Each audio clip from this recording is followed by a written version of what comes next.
After many long years of research, the orcs have finally unlocked spears technology. Yes, that's right. Orc boys with spears and the goblins that always had spears actually learned how to use them appropriately against large targets. And we now have swords variant also of the basic goblins, so that's nice. That was a nice little addition. Some extra weapon variants is always nice. I'm going to be wheeling my rusty old self out against Rider Rohan here, and definitely going to be in for a battle. I got a couple battles actually for you, showcasing the new spear units for the Greenskins. For this build, we've got Skarsnik, just to accentuate the anti-large kind of theme here against Bretonnia, obviously, with all their cavalry. This is obviously a matchup you want to bring some extra spears in. So we've got a front line of Gobbo spears backed up by Squig Herds.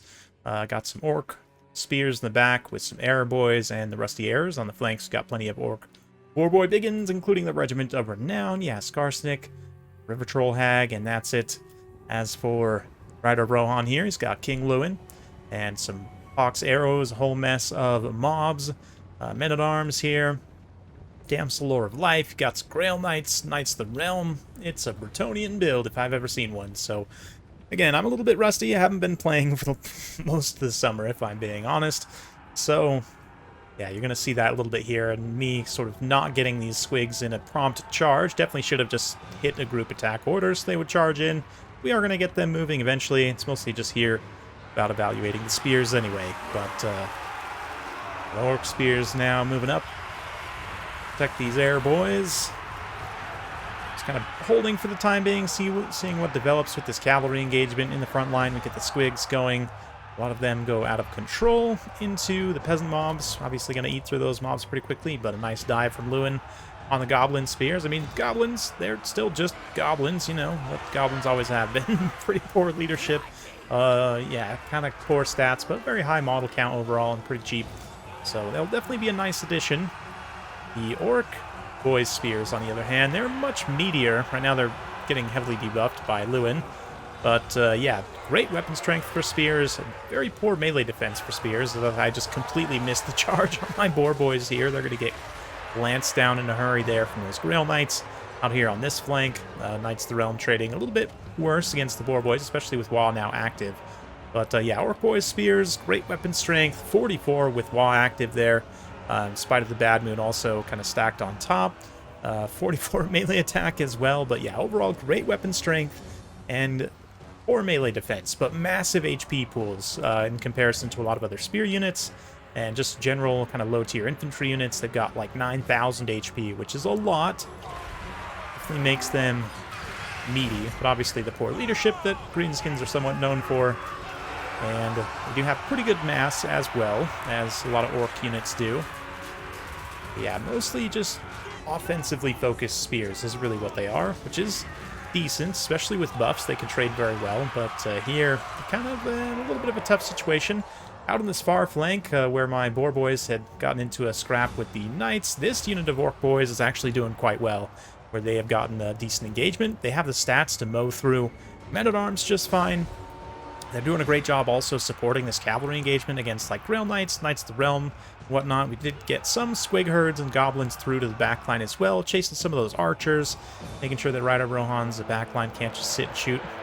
He's counterfiring my archers a little bit here, though, which we were trading back and forth a little bit there earlier.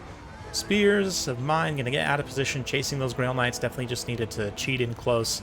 Stay right on these archers. They're really kind of my saving grace at this point if I can get rid of some of these Men-at-Arms and mobs that are closing in. But Fate of Buna had been saving my magic for that. Going to nuke those Grail Knights, see if we can't get them off the field, but they still execute a really nice rear charge nonetheless. Over here, I've got some boar boys coming back from rout, and the Orc spears making a stand against these Grail Knights. Kind of a little weird uphill charge into the side somewhat of the unit, but they're going to stand up and start trading. I can see big chunks being taken out of them, but Grail Knights don't have the best melee defense. Once those Orcs start punching, they'll definitely punch pretty hard there. A bit of a heal from the Damsel, and Lewin going to drop a nice terror route in here to make sure that fight doesn't turn against him. But, yeah, had been going pretty well. I think that spear specifically, if we take a look here, 105 kills, 800 damage value, so very solid performance.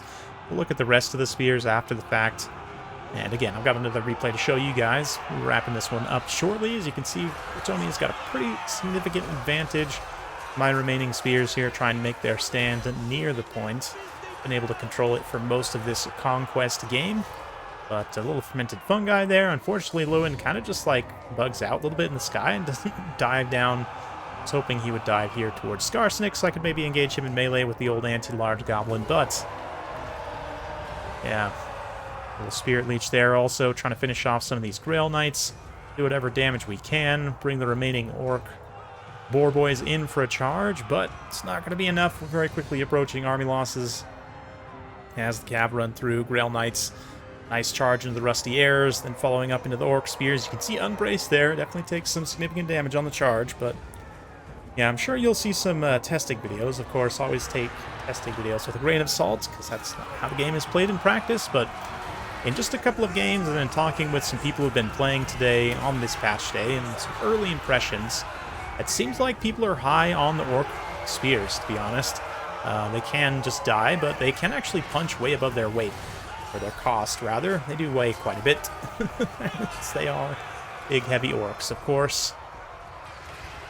But, yeah, my remaining forces trying to close in. I mean, all things considered, was reasonably close. I just couldn't finish a lot of these units off, and a lot of that, I think, again, missing that early sort of initial shock charge with those squigs, letting them take a bunch of free damage and not kind of getting the initiative on that, I think definitely hurt me. And then, yeah, definitely missing the charges with my own Boar Boys. But we'll take a look at another matchup where I think these spears will be applicable in just a moment, which is, of course, Lizardmen. Ogres would be another obvious one, or even Beastmen, to be honest.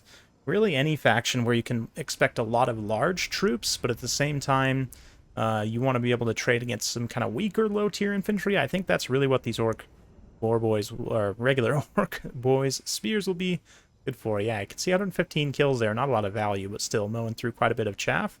The Goblin Spears didn't really do a lot. I mean, they are just goblins after all. One of them pays for itself. That's pretty typical of sort of low-tier troops, but still decent overall. Yeah, the archers of mine had a little bit of problems getting good value shots in, and that's credit to Ryder Rohan microing well. My cavalry, mostly a disaster. A couple of them did okay, but yeah, some of the squigs also able to get in the back line and chew on some archers to pay for themselves, so it wasn't a complete disaster. Even with a couple of months of rust, still was able to perform okay. But yeah, definitely had problems with those Grail Knights. No surprises there, but anyway, that's pretty much it for this game. Let's go ahead and move on to the next one. And we're back, this time against Lizardmen. Same map, similar build, although this time I've brought in the Swamp Things for some terror. But again, some mess of goblins. We've got some of the sword goblins mixed in here this time as well. I mean, they're just goblins with little swords. I don't know what you expected, but yeah, they're a nice little addition here as well. Basically, they have the stats of the old goblins, and the goblins with spears have the new stats. Anyway, yeah, I've got 2 goblin spears, then 3 regular goblins, swamp things, still 4 squig herd, and the river troll hag here. 2 orc boys spears and air boys, and then the rusty airs as well. This time, just 3 boar boys get things rolling. Ryder Rohan came in here with some horned ones and some cold one riders, which is good. I wanted to see about testing against them, especially. We'll see how they do here. Skink cohort, skink skirmishers, got a skink priest lore of beasts. So yeah, again, similar situation against this specific build where it's kind of like cavalry plus lower tier troops. War boy is gonna charge on in, broken tusk mob and everything else. Get a nice little charge here. The cavalry for Ryder Rohan's going to want to follow up immediately and countercharge, so I kind of feint away a little bit, pull them in to where we can get like a 3v1 engagement potentially. While Skarsnik and the front line engages here, Squig Herd's getting in. Right now, the Orc boys sort of in reserve, and the archers in deep reserve because I've forgotten about them for the moment. But the horned ones decide to collapse close and kind of stay in the near area. Yeah, Spite of the Bad Moon given some anti-large means that able to pretty decisively win the cavalry engagement out on this flank. It's got Skarsnik's support abilities there being so strong. Likewise, the Enrage also going to be used to great effect here. Block Hrothgar in an engagement with Skarsnik, but the goblins pretty quickly are going to want to rout in the front line, so we'll deploy the Orc Spears into this engagement here. Beautiful yellow and black color scheme here. But the Cold One riders and the Horned ones specifically are a little bit interesting because they're lower model count, sort of lower HP than your typical standard cavalry unit. I think the extra weapon strength of Orc Boys here, especially as they get a little WA active, massive 37 weapon strength plus that bonus versus large of 14, so huge amount of damage. That's 50 weapon damage total plus, right, against large targets, which is just huge considering it's a weapon that a unit that costs less than 500 points. Eventually this Golden Rider is going to get back against my archers here, who I'm going to get moving and get firing in there. But yeah, these Orc Spears moving in to support the River Troll Hag against the Horned ones. Orc Boar Boys have gone through and just cleaned up a bunch of skinks in that back line, now collapsing again on those Horned ones here and trying to clean up the remaining skink skirmishers. So this time, moving ahead on the balance of power pretty quickly, less than 3 minutes in, and I've already taken a pretty decent lead here. Krokar trying to extricate himself from Skarsnik, looking for a place to land. Is this the strongest Lizardman build in the world? No, definitely not. But we're, again, testing just for the sake of testing, trying to see how these different situations unfold. But I definitely think that Orc Boys Spears will have a place in a number of matchups. I think the Goblin Spears honestly will too, but I think the Orc Spears, again, super early. I've played like 3 games and, you know, talked to a few people about their experiences playing only from one day, right? Take it with a huge grain of salt, but it definitely seems like there's a lot on offer for those Orc Boys Spears for certain matchups. They're going to be great against cavalry, great for supporting cavalry engagements, decent against low-tier infantry, honestly, because of their high offensive output, especially when being buffed. Like in both these games, I've taken the River Troll Hack, obviously. The Mither's pretty competitive, and Spirit Leech and just Lord of Death General is still good. Not quite as good as it has been in the past, but you know, Spirit Leech there. We're going to finish off Krokar with that Spirit Leech as the Orc Spears fight. Ooh, that one meets a nasty end. The hands of a Cold One Rider, but give him the sticks, lads. There we go. Whoop, get a little confused. Turn around. There we go. It was just their mere presence. But yeah, the Orc Spears definitely seem pretty good. We'll take a look at their value here on this one. Just brought the 2, but both actually pay for themselves. So again, do you want like a full front line of these guys? Do you just want a few for backline kind of support protection? I think it really depends on what you're trying to do. But especially for like protecting a Docker line of Orc Arrow Boys, who themselves have pretty good AP values and just overall kind of mean unit. Pretty decent stuff overall against, again, lower HP cavalry, like Dark Elves, for example, are probably going to have a hard time with Orc Boys with Spears. We'll kind of do some stat comparisons here at the end, but yeah, the poor Biggins here doing a great job for me as well. Squig's getting in the back line, helping out decent amount, but yeah, man, those 2 Orc Spears, I have to say, very happy with their performance against these Lizard Cavalry, who pretty much all struggled for the most part. So yeah, I mean, again, is this the most competitive Lizardman build? Didn't have any terror. Obviously, those are things to take into consideration, right? And, I mean, the Orc Spears having low leadership means they are going to be vulnerable to getting terror routed, as we saw in the game against Bretonnia. But overall, I think there's a lot to like here. Yeah, almost 10,000 HP is insane for a unit in this class. I mean, skink cohorts are significantly cheaper. They're sort of a half step down in terms of tier. More on the tier of goblins. But still, I mean, the Orc Boys are just better all around in terms of their stats, plus having almost 2,000 more HP, and their Spear unit, which means they just will win against the Skinks and do great against the large Lizardman units. Obviously, they'll lose out to Saurus, but, like, then the Saurus, you know, if you're attacking that far in on an infantry spend, then that kind of puts you behind in some other ways, and it's just, it changes the equation a little bit for certain matchups. Like I said, Dark Elves, you know, thinking about them, I mean, Corsairs, you might think they would trade good, but like almost 3,000 difference in HP means that even though their stats are just better all around, they have anti-infantry, they might not trade as well as you might think. That 3,000 HP is a lot, so especially with WA active, with other modifiers, AoE damage possible, you know, on both sides, certainly it must be said, but that's why you shouldn't trust testing too much, as the game is played in active the battle. But still, again, we look at like Bleak Swords, right? And just trading against an Orc Spear, same cost, just trade across.